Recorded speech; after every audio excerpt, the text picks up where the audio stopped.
Welkom. Om met fotografie te begin deur die basiese beginsels van die vashou van jou kamera of slimfoon te bemeester. Dit is noodsaaklik om 'n bestendige hand en 'n ferm greep te verseker om vae beelde te vermy, veral in lae lig. Stabiliseer jou kamera deur albei hande te gebruik.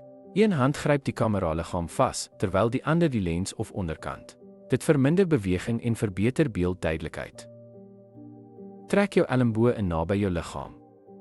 Dit skep 'n stabiele basis, veral nuttig tydens skiet sonder 'n driepoot. Dit verminder beweging en help om te handhaaf fokus. Vir kameras met soekers, druk hulle teen jou gesig. Dit voeg 'n ekstra punt van stabiliteit, verminder skudding en verseker skerper beelde. Hou jou slimfoon met een hand en hou dit met die ander vas. Alternatiewelik, gebruik albei hande vir 'n ferm greep, minimale beweging verseker tydens skote. Vir die beste skerpte, veral in lae lig, gebruik 'n driepoot.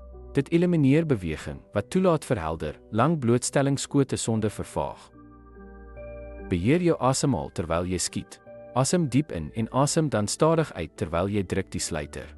Dit minimaliseer beweging van asemhaling wat skerper beelde verseker.